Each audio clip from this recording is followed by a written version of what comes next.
सभी को सादर जय श्री कृष्ण। सभी स्वस्थ रहो, व्यस्त रहो, मस्त रहो। कार्तिक मास, कृष्ण पक्ष, आज रविवार, अहोई अष्टमी। अहोई अष्टमी रविवार, रवि पुष्य भी है। अहोई अष्टमी भी बहुत से लोग मनाते हैं, उस अहोई अष्टमी का पूजन करते हैं। तिथि क्षय हो गई है, इसलिए अहोई अष्टमी आज है, रविवार। कार्तिक मास में तुलसी का वर्णन सभी बताते हैं। कार्तिक मास में बिल्व पत्र का तुलसी के समान ही उसका भी बड़ा पुण्यदायक फल प्राप्त होता है। बिल्व वृक्ष, बिल्व वृक्ष लक्ष्मी का वास रहता है। रहता कांटे वाला है, कांटे रहते हैं उसमें, पर लक्ष्मी का वास रहता है उसमें। बिल्व वृक्ष के नीचे बैठ करके लक्ष्मी का स्तवन, या कोई शिव मंदिर हो जहां बिल्व वृक्ष हो, उसके नीचे बैठ करके अगर लक्ष्मी का स्तवन, विष्णु का, शिव का स्तवन करे, पाठ करे, पूजन करे, जप जपादि करे, अनंत गुना फल प्राप्त होता है कार्तिक मास में। बिल्व वृक्ष के नीचे बैठ करके साधक साधना कर सकता है। साक्षात लक्ष्मी दर्शन दे सकती है साधक अगर चाहे तो। उसके लिए अटल रहना पड़ेगा, उसके लिए निडर होकर के बैठना पड़ेगा बिल्व वृक्ष के नीचे। लक्ष्मी का पाठ, लक्ष्मी का स्तवन, साधना करना, बिल्व वृक्ष की महत्ता जबरदस्त है। कार्तिक मास में लक्ष्मी जी का पाठ जरूर करना चाहिए। श्री सूक्त हो, श्री सूक्त का पाठ करे, जो आपको उचित लगे, जो आपका इष्ट हो। लक्ष्मी नारायण हो, राधिका नाथ हो, विष्णु सहस्रनाम का पाठ करे, गोपाल सहस्रनाम का पाठ करे, श्री सूक्त का पाठ करे, शिव सूक्त का, पूरी रुद्र का पाठ करे, किसी का भी पाठ करे बिल्व वृक्ष के नीचे। बहुत जल्दी पाठ चैतन्य हो जाता है प्रभु, बहुत जल्दी चैतन्य हो जाता है, पाठ फल देने लग जाता है। पाठ करने वाला होगा, साधना करने वाला, सिद्धि प्राप्त करने वाले को सिद्धि प्राप्त होती है। बस उसके लिए थोड़ा अडिग रहना पड़ता है, निडर होके बैठना पड़ता है, क्योंकि भय व्याप्त करती है देवी, एकदम से सिद्धि प्राप्ति नहीं होती है। या तो वह लालच देगी, माया जाल को उलझाएगी। बिल्व वृक्ष की बड़ी महत्ता है। कार्तिक मास में बिल्व वृक्ष का भी पूजन अवश्य करना चाहिए। वृक्षों का पूजन हमारे सनातन धर्मों में बताया है। नदियों का, समुद्रों का, वृक्षों का पूजन, वट वृक्ष, पीपल, तुलसी, बिल्वपत्र, आंवला, इन वृक्षों का पूजन जरूर करना चाहिए। केले का भी पूजन होता है। सभी वृक्षों का पूजन हमारे ऋषि मुनियों ने बताया है। इनके पीछे भी इनका कुछ कारण रहता है, कुछ सिद्धियां प्राप्त होती है। जिस प्रकार से आंवले के वृक्ष के नीचे बैठ करके भोजन आदि करते हैं या भोजन करवाते हैं, उसका भी महत्व रहता है। उसी प्रकार से बिल्व वृक्ष का भी महत्व रहता है। बिल्व वृक्ष की बहुत सारी उसमें जानकारियां हैं, पर समय का अभाव, दूसरा समय हो जाता है, इसलिए उसकी समय समय पे आपको जानकारी देंगे। आप सभी से निवेदन है, मेरे चैनल को सब्सक्राइब अवश्य करें, लाइक एवं शेयर अवश्य करें, और आइकॉन बेल को, घंटी का बटन जरूर दबाएं। जो भी मैं आपको वीडियो यहाँ से भेजूंगा, जो भी वीडियो में इशू जारी करूंगा, वो डायरेक्टली आपके पास आ जाएगा। आपको इंतजार नहीं करना पड़ेगा, मैं यहाँ से क्लिक करूंगा, डायरेक्ट आपके पास में पहुंच जाएगा। इसलिए आपसे सादर निवेदन करता हूं, सब्सक्राइब अवश्य करें। अब हम कार्तिक मास की कथा सुनेंगे। कार्तिक मास में व्रत में जो तुलसी की जड़ में भगवान विष्णु का निवास बता कर गए, उस स्थान की मिट्टी का पूजन करना बतलाया है। अतः मैं श्री तुलसी जी के महात्मा को सुनना चाहता हूँ। तुलसी कहाँ और कैसे उत्पन्न हुई, यह बताने की कृपा करे।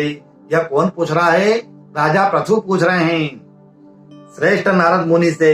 हे श्रेष्ठ मुनि, हे नारद मुनि, राजा पृथु बोल रहे हैं कि आप बताइए, तुलसी के महात्मा को सुनना चाहता हूँ। तब नारद जी ने कहा, राजन, आप सावधान होकर के तुलसी जी का महत्ता तथा उनके जन्म का प्राचीन इतिहास सुनिए। एक समय जब देवगुरु बृहस्पति और देवराज इंद्र कैलाश पर्वत पर शंकर भगवान का दर्शन करने गए तो भगवान महादेव ने अपने भक्त की परीक्षा ली। उस जटाधारी दिगंबर ने उनके मार्ग में अवरोध डाला।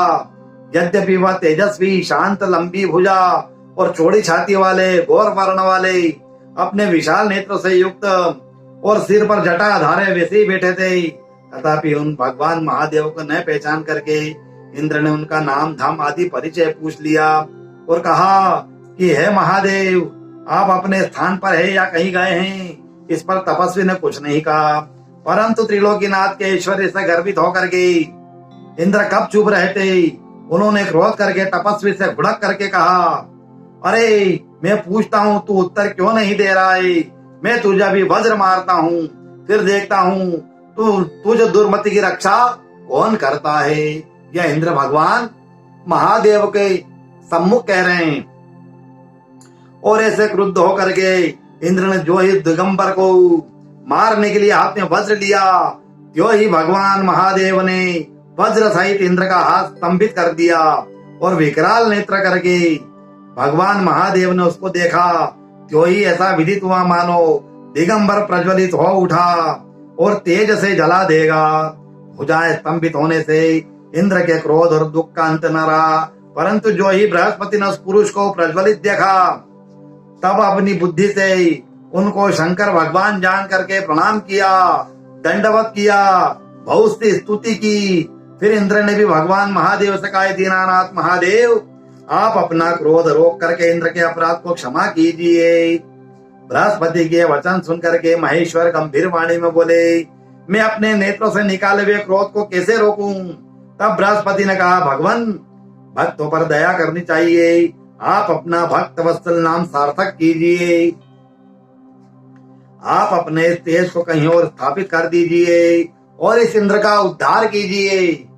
तब भगवान महादेव ने गुरु बृहस्पति से कहा, मैं तुम्हारी स्तुति से प्रसन्न हूँ, जो तुमने इंद्र को जीवन दान दिलवाया है।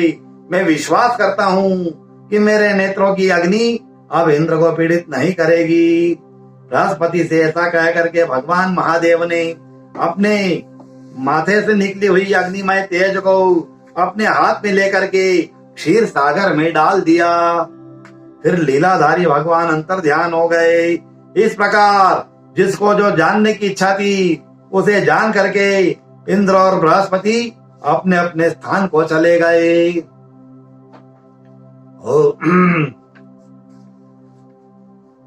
इस प्रकार महादेव की महिमा का ध्यान करके बृहस्पति जी और इंद्र भगवान अपने स्थान को चले गए।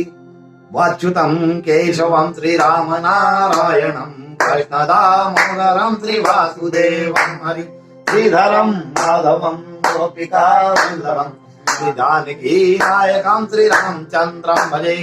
बोलो गजानंद भगवान की जय, गणपति नाथ की जय, दधिमती मात की जय, लक्ष्मी नारायण भगवान की जय, राधिका नाथ की जय, जानकीनाथ भगवान की जय, अंजनी के लाल की जय, भैरवनाथ महाराज की जय, अपने अपने माता पिता गुरु महाराज की जय, गौ माता की जय, भारत माता की जय, आज के आनंद की जय।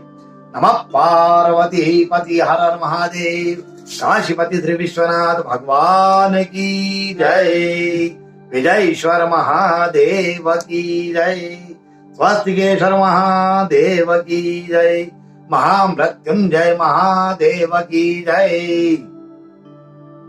सभी से पुनः निवेदन करूंगा, सब्सक्राइब अवश्य करें और सब्सक्राइब करने के बाद में बेल आइकन, एक घंटी का बटन दिखेगा, उस घंटी के बटन को स्पर्श कर दीजिए, टच कर दीजिए, उस बटन को दबा दीजिए, आपकी स्क्रीन पे दिखेगा। उसको बेल आइकन को दबाते ही जो भी मेरे द्वारा जानकारी प्रेषित होगी वह आपके मोबाइल पे तुरंत हाजिर हो जाएगा।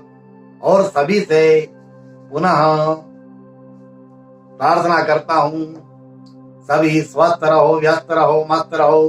सभी को सादर जय श्री कृष्ण, जय श्री कृष्ण।